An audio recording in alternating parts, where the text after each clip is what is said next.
하루는 마귀가 진열대에 자기가 이렇게 소중히 여기는 도구들을 진열을 해놓고는 이것을 경매에 붙인다라는 그런 광고를 했습니다. 그러자 많은 사람들이 몰려들었습니다. 그런데 이렇게 많은 그 물건 중에 한 물건에는 비매품이라고 이렇게 쓰여져 있었습니다. 비매품이라고 쓰여진 아주 이상한 도구가 있었죠. 그래서 한 신사가 마귀에게 물었습니다. 마귀 양반, 도대체 저 물건은 무엇에 쓰는 물건인데 저것은 저렇게 비매품이라고 써놨소? 라고 물었습니다. 그러자 마귀는 이 질문에 이것은 내겐 둘도 없는 아주 귀중한 것이라오. 내 일을 이것이 다 알아서 해주거든. 내가 다른 도구는 다 팔아도 이 도구만은 팔 수 없어. 이것은 바로 내가 제일 아끼는 바로 낙심이란 그런 도구일세. 다른 것으로 접근할 수 없는 마음이라도 이것을 집어넣으면 사람들의 마음이 움직이지. 이것은 내가 원하는 것은 무엇이라도 다 얻을 수 있도록 해주거든. 그러니 내가 이것을 어찌 팔겠소? 라고 대답했다라는 그런 이야기가 있습니다. 여러분, 낙심. 이 낙심이라는 도구, 낙심이라는 연장은 마귀가 가장 좋아하는 그런 도구입니다. 가장 소중히 여기고 이것을 통해서 사람들을 넘어뜨리고 또 유혹하는 것을 볼 수 있습니다. 낙심이라는 무기로 세상을 혼란스럽게 하고 많은 사람들을 시험에 들게 하더라는 거지요. 마귀는 그래서 세상을 자기 마음대로 움직이고 싶을 때 제일 먼저 사람들의 마음속에 이 낙심이라는 마음을 심어줍니다. 낙심이라는 무기를 사람들의 마음속에 집어넣더라는 것입니다. 그래서 사람들의 영혼을 병들게 하고 하나님으로부터 멀어지도록 하더라는 것입니다. 이렇게 낙심은 마귀가 성도들을 유혹하고 세상을 정복할 때 제일 즐겨 사용하는 바로 도구가 낙심입니다. 그러므로 여러분, 우리 신앙생활에 있어서 이 낙심은 최대의 적이라고 말할 수 있습니다.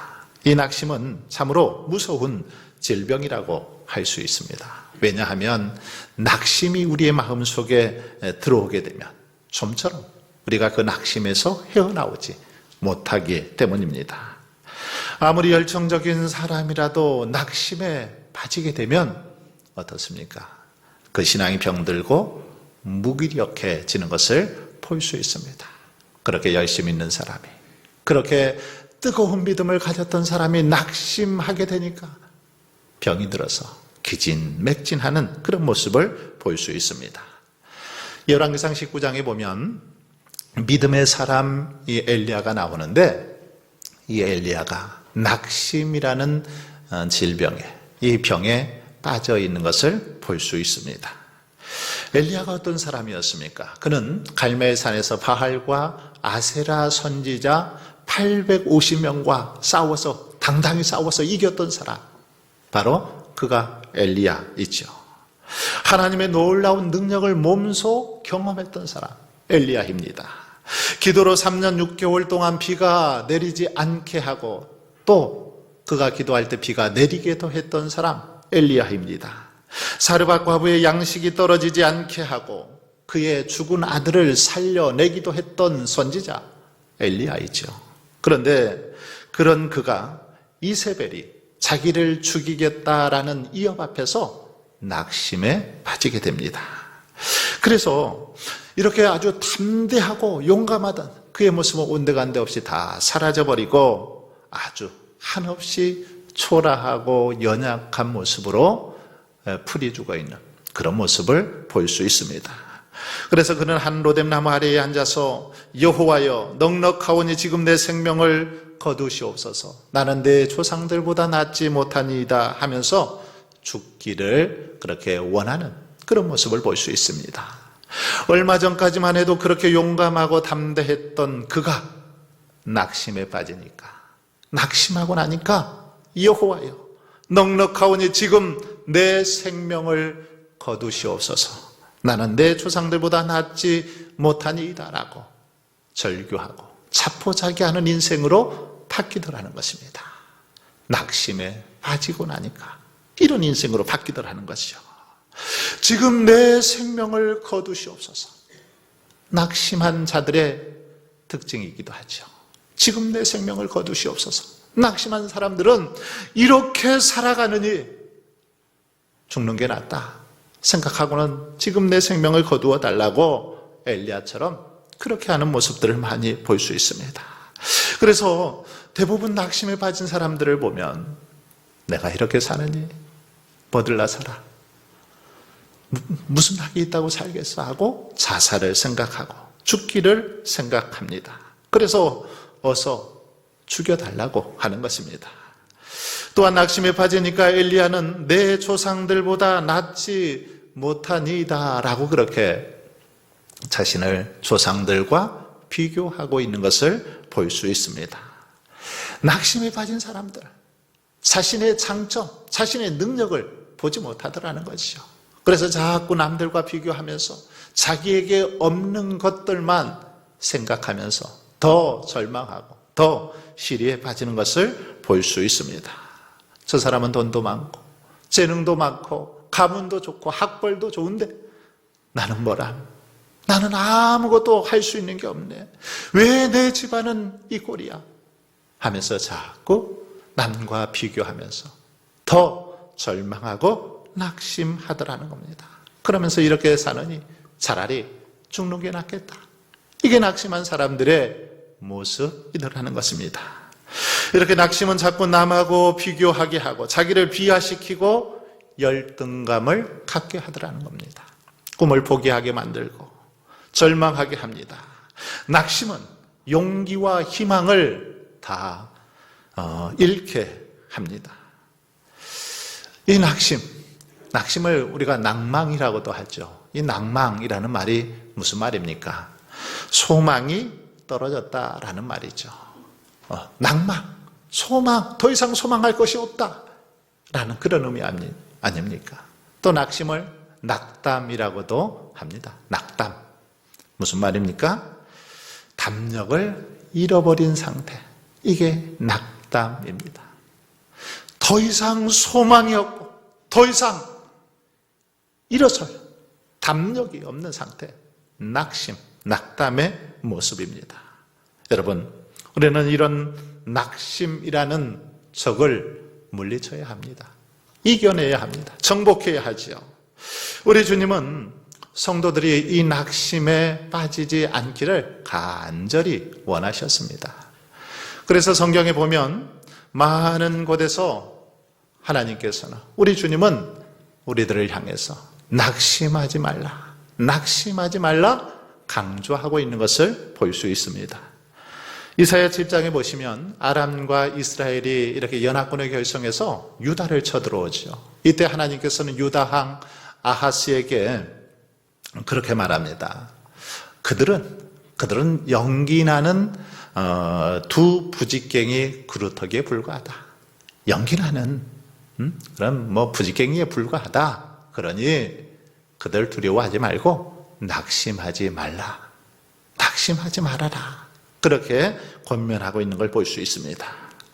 사도 바울도 데살로니가 교회 성도들을 향해서 형제들아 너희가 선을 행하다가 낙심하지 말아라. 그렇게 말씀하고 있습니다. 오늘 본문을 보십시오. 예수님도 제자들에게 낙심하지 말 것을 오늘 본문을 통해서 가르쳐주고 있습니다. 특별히 불의한 재판관과 이 과부의 그 비유를 통해서 주님은 우리에게 낙심하지 말 것을 강조하고 있습니다. 여러분, 오늘 그 본문에 보면 누가가 이 본문을 기록할 당시에 그 초대교회의 모습, 그 상황은 어떠한 상황이었습니까? 당시 초대교회 그리스도인들은 믿음을 포기할 정도로 아주 극심한 환난과 박해 가운데 처해 있었습니다. 아주 극심한 그런 박해 속에 있었다라는 거죠. 그런데 이런 상황에서 예수님은 불의한 재판관과 과부의 그 끈질긴 기도의 모습을 통해서 어떠한 상황 속에서도 낙심하지 말고 포기하지 말 것을 비유로 그렇게 권면하고 있습니다. 여러분, 그렇다면 예수님은 이렇게 낙심하지 말라라고 우리에게 하셨는데 이 낙심이란 무엇입니까?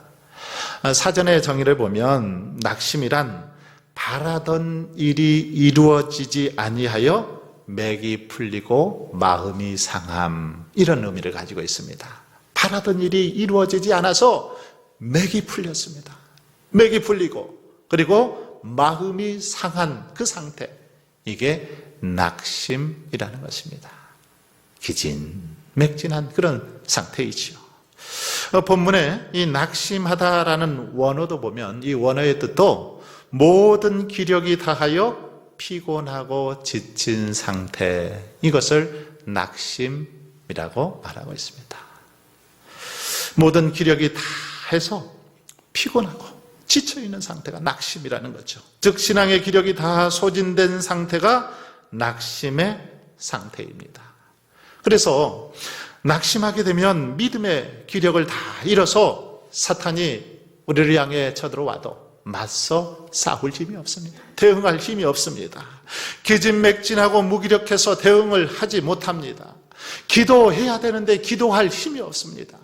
찬송해야 하는데 찬송해야 할 힘이 없고, 감사해야 하는데 감사할 힘도 없더라는 것입니다. 그냥 때리면 때리는 대로 맞고 이리 차이고 저리 차이는 그런 상태, 낙심의 상태라고 말할 수 있습니다. 여러분, 그렇다면 성도들은 왜 이런 낙심에 빠지게 될까요?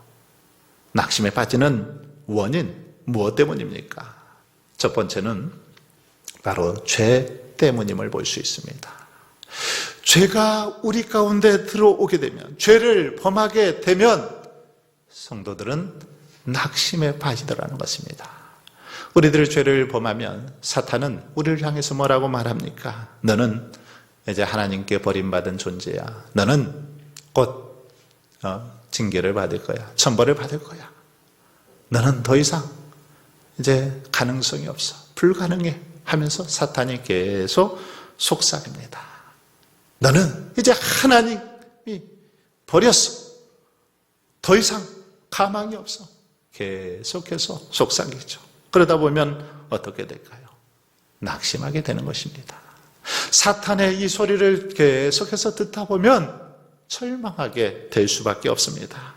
여러분, 그러나 우리가 아무리 큰 죄를 지었다 할지라도 성경은 하나님 앞에 온전히 자복하고 회개하기만 하면 하나님께서는 우리의 아무리 더럽고 추한 죄라 할지라도 흰 눈처럼 희게 씻어주신다 약속하셨습니다. 그러므로 여러분, 저와 여러분은 혹시라도 죄를 지었을 때 즉시 하나님 앞에 회개하며 나아갈 수 있길 바랍니다. 이 죄를 계속 품고 있으면 낙심할 수밖에 없기 때문입니다. 두 번째로 우리들이 낙심하는 이유는 환난과 고난 때문입니다. 우리 가운데 다가오는 수많은 환난, 이 고난 때문에 낙심하고 절망하게 되더라는 것입니다. 환난과 고난을 당할 때 성도들은 하나님의 섭리에 회의를 느끼죠.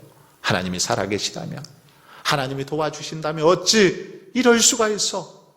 그러면서 회의감에 빠질 때가 있습니다. 하지만 여러분, 우리에게 고난과 환난을 주신 것, 하나님께서 우리를 낙심하게 하려고 하신 것이 아닙니다. 오히려 이것들은 우리의 신앙을 더 성숙하게 하고 성장시키도록 하기 위한 방편이지, 하나님께서 우리를 곤란하게 하시려고, 우리를 어려움에 빠뜨리게 하시려고 이런 환난을 주신 것이 아닙니다.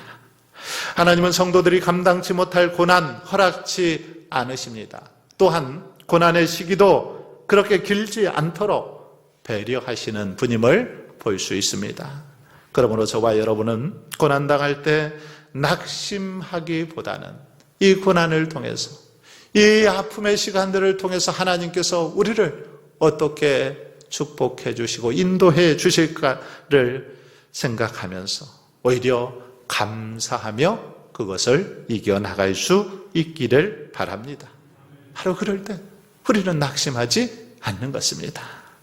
그리고 성도들이 낙심하게 되는 또 다른 이유는 자기 혼자만 있다, 자기 혼자만 남아있다라는 생각이 들 때 낙심하는 경우들이 있습니다. 엘리야는 모든 선지자들은 다 죽고 오직 자기만 남았다라는 생각이 들었을 때 낙심하게 되었던 걸 볼 수 있습니다. 여러분, 우리가 나 혼자라고 생각할 때 사람들은 낙심하게 되더라는 거죠. 내 편이 아무도 없고 나를 위로해 줄 사람, 나의 힘이 되어 줄 사람 아무도 없다라는 생각이 들 때 절망하고 시리에 빠지더라는 겁니다. 많은 사람들 이렇게 목숨을 끊는 경우들이 종종 있는데 그들이 목숨을 끊는 이유를 보면 대부분 자기 혼자뿐이다라고 생각하기 때문이라는 것입니다.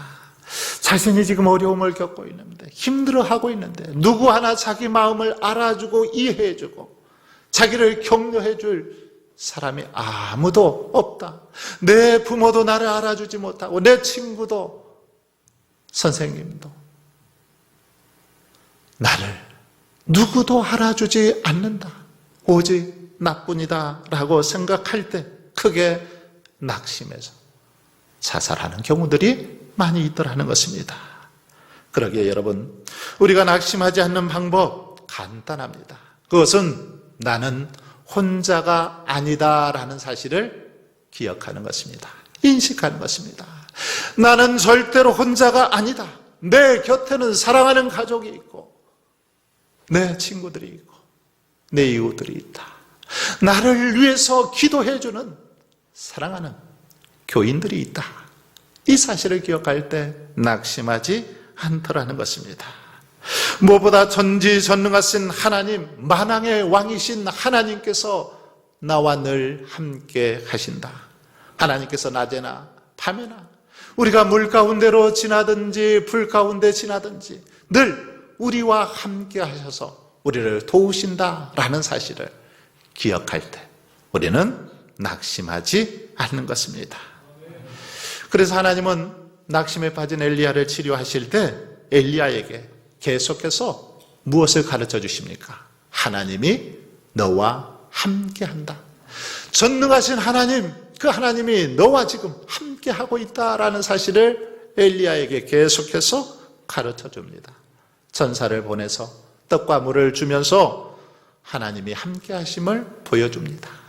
세미한 음성을 통해서 하나님이 함께하심을 가르쳐 줍니다. 그래도 안 되니까 바알에게 무릎 꿇지 아니한 7,000명의 남은 자들이 있다라고 그렇게 말씀해 주시죠. 뿐만 아니라 그에게 믿음의 동역자요 후배인 엘리사를 붙여 주시는 것을 볼 수 있습니다. 하나님께서 함께 하신다. 내가 너의 믿음의 동역자들을 세워 놓았다. 이것을 엘리야에게 가르쳐 주었다라는 것입니다. 여러분, 예수님께서는 오늘 본문에서 제자들에게 낙심하지 말라 이렇게 말씀하시면서 낙심하지 않아야 될 그 방법을 제시하고 있습니다. 낙심하지 않는 방법을 가르쳐주고 있습니다. 1절을 제가 한번 읽어보겠습니다. 예수께서 그들에게 항상 기도하고 낙심하지 말아야 할 것을 비유로 말씀하여, 여기 보시면 낙심하지 않는 비결, 그건 무엇입니까? 항상 기도하는 것이지요. 항상 기도하고 낙심하지 말아야 할 것. 여기서 항상 기도한다라는 이 말은 무슨 말입니까? 시간적으로 쉬지 않고 장시간 동안 계속해서 기도하는 것, 이것을 말합니까? 이렇게 우리가 계속 기도할 수 있을까요? 단 한순간도 쉬지 않고 계속 기도할 수 있습니까? 그럴 수 없지요. 이 말은, 항상 기도한다라는 말은 원하는 바, 우리들이 소원하는 이 소원이 응답되어질 때까지 끈질기게 계속해서 기도할 것을 말씀하고 있습니다.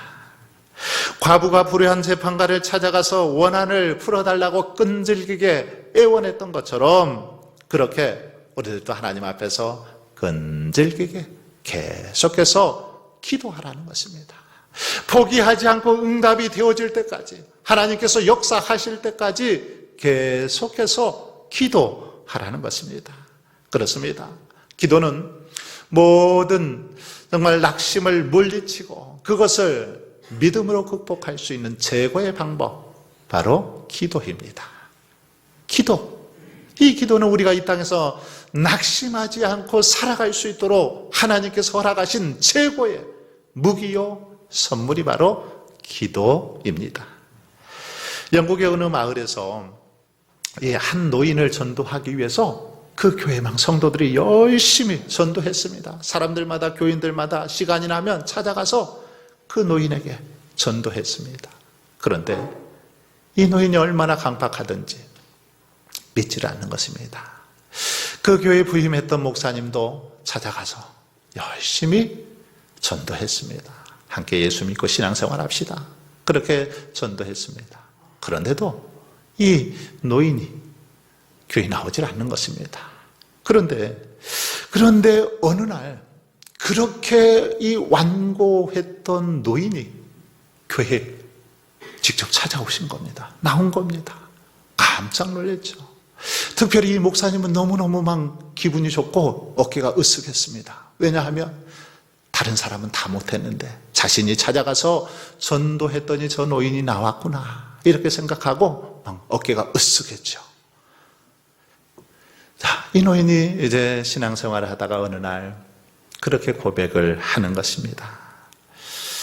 내가 예수님을 영접하고 이렇게 교회에 나올 수 있었던 그것은 다름이 아닌 40년 전 돌아가신 내 어머니의 간절한 기도 때문입니다. 이렇게 고백을 하는 겁니다. 40년 전에 우리 어머니가 돌아가셨지만 나를 위해서 그때 얼마나 간절히 기도했는지 모릅니다. 그런데 그 기도가 생각이 나서 내가 이렇게 예수님을 믿게 되었다라는 그런 고백을 했습니다. 여러분, 그렇습니다. 40년 전 어머니의 기도가 응답이 되어진 것이죠. 우리가 기도하면 죽어서라도, 우리가 죽더라도 그 기도가 응답되어지더라는 것입니다. 그러기에 여러분, 우리들은 낙심하지 않고 열심히 기도할 수 있기를 바랍니다. 우리 자녀들의 구원을 위해서, 사랑하는 친지들, 이웃들, 사랑하는 이들의 그 영혼을 위해서 더 간절히 기도할 수 있기를 바랍니다. 그럴 때 우리 하나님이 역사하시고 반드시 구원하여 주실 줄 믿습니다. 여러분, 혹 선을 행하다가 낙심에 빠져 있습니까? 열심히 봉사하다가 절망하고 시리에 빠져 있지 않습니까? 그렇게 충성하고 헌신하다가 혹 지쳐 있지는 않습니까? 여러분, 이럴 때일수록 우리들은 더욱 깨어 기도해야 될 줄 믿습니다. 더욱 깨어 기도할 때, 포기하지 않냐고 간절히 기도하며 나아갈 때 하나님께서는 때가 되면 반드시 이루어 주실 줄 믿습니다. 바울은 갈라디아서 6장 9절로 10절에서 우리가 선을 행하되 낙심하지 말지니 포기하지 아니하면 때가 이름에 거두리라.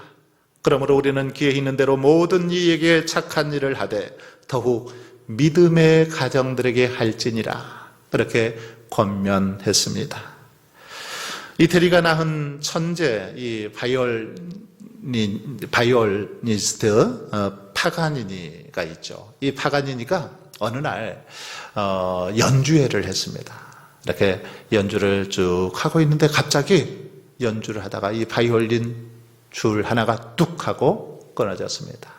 그런데 그는 그냥 별로 당황하지 않고 남은 세 줄 가지고 계속해서 연주를 이어나갔습니다. 그런데 조금 있다가 또 이게 뚝 하고 두 번째 줄이 끊어져 버린 겁니다. 그래도 계속 또 연주를 했습니다. 그런데 갑자기 세 번째 줄이 또 뚝 하고 끊어져 버린 겁니다. 파가니니 씨는 이때 연주하는 것을 잠시 멈추고 청중들을 이렇게 바라보더니 이제 이 한 줄만 남은 이 바이올린을 가지고 연주를 하기 시작합니다. 네 줄 가운데 세 줄이 끊어져 버렸는데 이 가장 낮은 줄인 지선이라고 하죠. 지선. 이 선만 가지고 아주 열심히 연주를 했습니다. 바로 지선상의 아리아라는 아주 유명한 바흐의 곡이죠. 이 곡을 연주했습니다. 바로 이 사건을 통해서 파가니니는 많은 사람들에게 더욱더 유명한 그런 명성을 떨치게 되죠. 이 사건을 통해서. 여러분, 우리가 인생을 살아가다 보면 내가 그토록 의지하던 줄들이 끊어질 때가 있더라는 것입니다. 내가 그토록 의지하던 부모의 줄, 건강의 줄, 물질의 줄, 명예의 줄, 사랑의 줄이 끊어질 때가 있습니다. 내가 가지고 있는, 내가 의지하고 있는 모든 줄들이 끊어져 버릴 때가 있더라는 것입니다. 그러나 마지막 한 줄, 이 지선만 남아있으면 우리는 아름다운 인생을 노래할 수 있습니다. 여러분, 우리 인생의 지선 무엇입니까? 누구입니까? 바로 예수 그리스도입니다. 우리의 참 소망이 되시는 예수 그리스도입니다. 우리에게 다른 건 다 없어도 예수 그리스도 한 분만 내게 있으면, 내가 그 주님만 꼭 붙잡고 있으면 우리는 어떤 환경 속에서도, 어떤 어려움 속에서도 낙심하지 않고 아름다운 인생을 노래할 수 있습니다. 사랑하는 성도 여러분, 그러므로 아무리 힘들고 어렵더라도 결코 낙심하거나 절망하지 마십시오. 전능하신 하나님께서 우리와 함께 가십니다. 엘리야를 낙심의 자리에서 회복시키신 하나님께서 우리와 함께 하십니다. 우리의 기도를 응답해 주시는 우리 주님이 함께 하십니다. 우리의 소망이 되시는 그 주님이 우리를 지켜보고 우리에게 격려를 보내고 있습니다. 우리를 기도하는 많은 믿음의 동역자들이 있습니다. 그러므로 다시 한번 이 사실을 기억하면서 낙심의 자리, 절망의 자리, 고통의 자리에서 더욱 깨어 기도함으로 이 모든 어려움을 믿음으로 극복하며 온전히 승리하시는 저와 여러분이 될 수 있기를 주님의 이름으로 축원합니다.